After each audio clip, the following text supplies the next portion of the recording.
I never thought my parents would scream at me over a room, but that night the words, "Give up the room or move out," hit harder than anything they'd ever said to me. It was supposed to be an ordinary family dinner. Roast chicken, mashed potatoes, and my mom's passive-aggressive comments about how nice it must be to have free rent. But as soon as my little brother mentioned he wanted my room, everything changed. Before I tell you how that dinner turned into the biggest plot twist of my life, make sure you like, share, and follow, because this one gets insane. I stared at them in disbelief, fork frozen halfway to my mouth. "You're kidding, right?" I asked, trying to laugh it off. My dad slammed his hand on the table so hard the silverware jumped. "You've been living here rent-free for too long, Brianna. Your brother needs space now. You're 24. It's time to grow up." My throat tightened. I worked full-time, paid for groceries, even helped with bills. But they acted like I was some freeloading stranger. My mom looked away, pretending to sip her wine. "It's only fair," she muttered. "Fair, right." I didn't argue. I didn't cry. I just quietly finished my dinner while my family laughed like nothing had happened. But inside, I made a silent promise. If they wanted me gone, I'd leave, and I'd make sure they'd never forget it. That night, while they slept, I opened my laptop and started scrolling through listings. Hours passed until one photo made me stop breathing.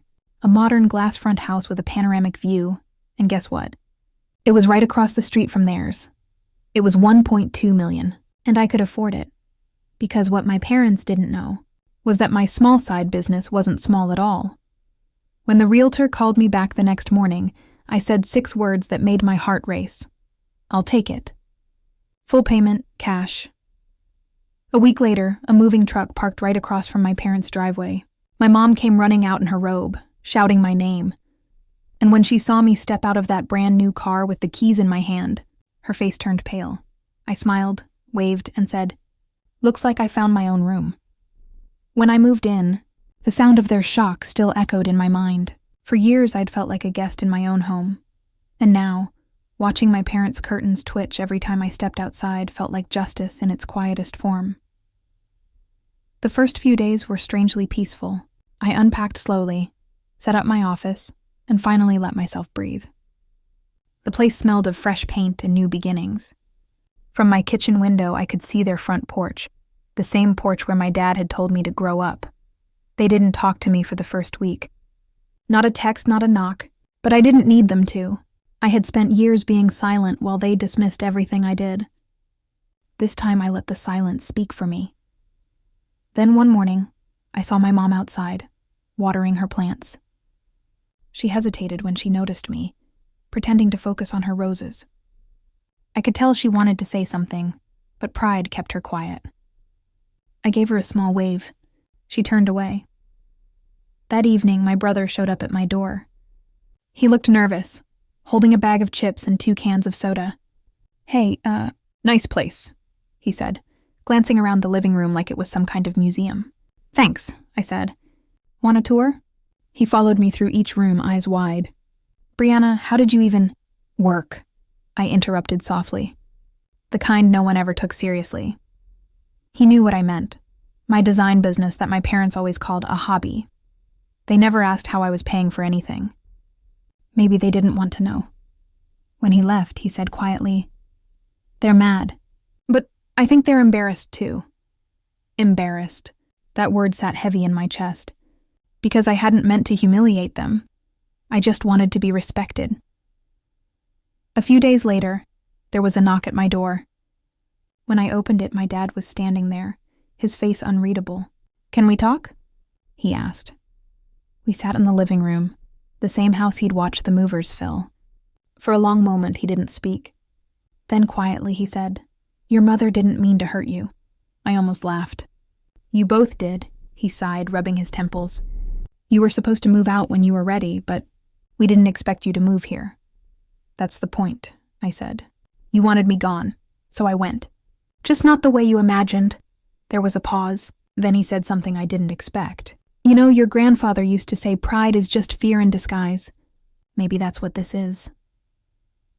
His eyes softened, and for the first time in years, I saw something real in them. But before I could respond, my mom walked in through the open door, her expression cold.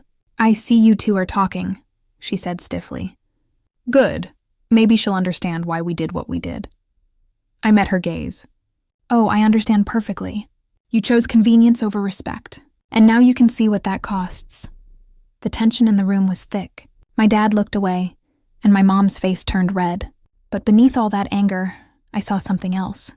Shame. And when I closed the door behind them, I realized something important. They weren't angry because I'd bought a house.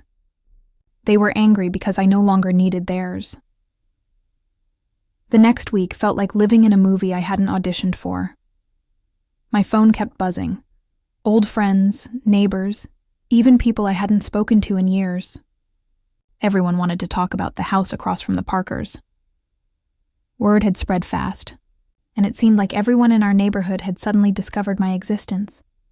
Every morning, when I opened the blinds, I could see my mom pretending not to stare from her kitchen window. She'd be talking on the phone, lowering her voice whenever she saw me. My dad avoided looking altogether, but every time he went out to get the mail, his shoulders looked a little heavier. It was strange, though. I thought I'd feel victorious, proud, but I didn't. I just felt tired. Then one afternoon, I came home to find a small envelope on my doorstep. No name, no return address, just my first name and my mother's handwriting. Inside was a folded note. "Brianna, your father isn't well. Please come," I hesitated. Part of me wanted to ignore it. But no matter how angry I was, I couldn't ignore that word. Father. When I walked into their house later that evening, everything felt smaller, older. The same pictures hung on the walls, the same faint smell of lemon cleaner and dust. My dad was sitting in his chair, pale, coughing quietly. He smiled when he saw me. "So the millionaire finally visits." I almost rolled my eyes, but his voice was weak. It didn't sound like the man who used to shout at me. We talked quietly. Nothing big, just small memories, stories that had long been buried under years of bitterness. My mom sat across from us, silent but listening. Then, out of nowhere, she said, "Your father's business isn't doing well." I froze. "What do you mean?" Her voice cracked. "He's been covering it for months. The company's close to collapsing. We might lose the house." I looked at my dad, who was staring at the floor. "You didn't tell me." He shook his head. "Didn't want you to think we needed your money." I didn't know whether to laugh or cry. After everything, after pushing me out, they were drowning in the very house they'd told me to leave. That night I couldn't sleep. I stood by my window, staring at their darkened home across the street.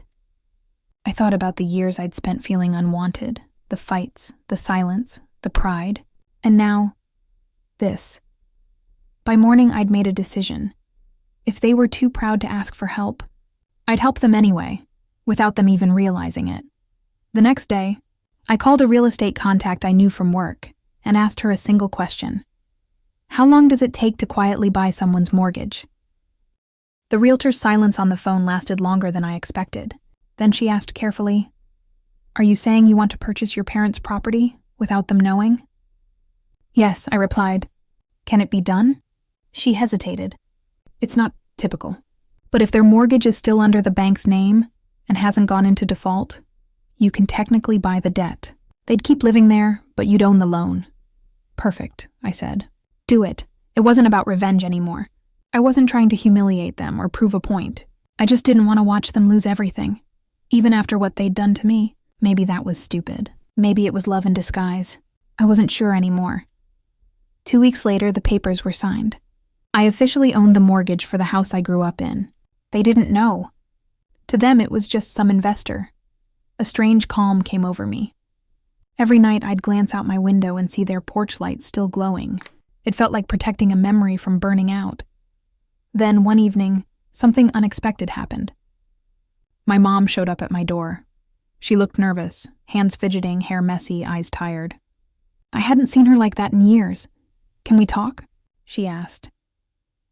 We sat in my kitchen, the same one she used to criticize for being too modern. For a while, neither of us said anything. Then she whispered, Your father doesn't know I'm here. But I wanted to say thank you. I blinked. For what? She smiled faintly. For coming that night. For not turning your back on us, even when we deserved it. It caught me off guard. The woman who had yelled at me to give up my room was now sitting across from me, struggling to hold back tears. Then she said something that made my stomach drop. The bank called yesterday. They said some investor took over our loan and lowered the payment. It saved the house, Brianna. I don't know who that person is, but I wish I could thank them. I looked down at my coffee, pretending to stir it. That's great news, I said quietly. Her eyes searched my face. You wouldn't happen to know anything about that, would you? I forced a small smile. No, Mom. Just lucky timing, I guess. She nodded slowly, but I could tell.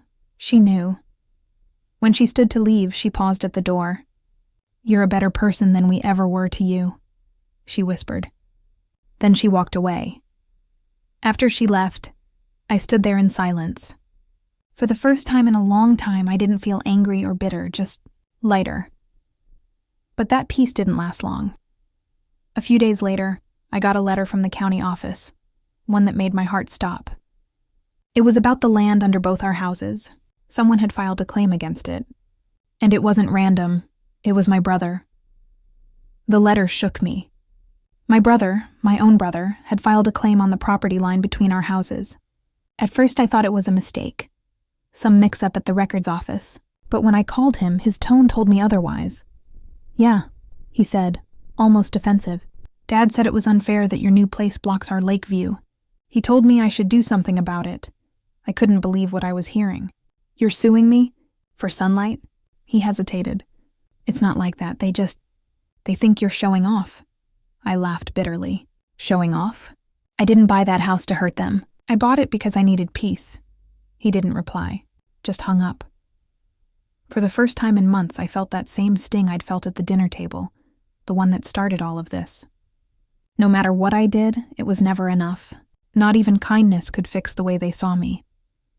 But instead of fighting back, I made a different choice. I met with a lawyer the next day and dropped the claim before it could even start. Then I called my brother and told him calmly, You can have the view. I'm not playing these games anymore. He was silent for a moment. Then softly, Why are you doing this? Because someone has to stop the cycle, I said. And it's not going to be them. The following weekend, I packed a small bag and left for a quiet cabin 2 towns away. No calls, no messages, just stillness. For the first time, I wasn't reacting. I was healing. A week later, my mom came by my house. I wasn't there, but she left a note taped to the door. We saw what you did for us. We know everything now. We're sorry. The house across the street feels emptier without you in it. When I returned home, I read that note 3 times. Then I folded it carefully and tucked it into a drawer. Not because I forgave them completely, but because I finally understood. They didn't need my success to wake them up. They needed to lose the version of me who always tried to please them. That night, I sat on my porch, lights glowing across the street from theirs. For once there was no shouting, no cold stares through the windows, just quiet. I looked at the home that used to hold every piece of my pain and whispered to myself, Sometimes you don't need to leave to move on. You just need to stop knocking on the wrong door.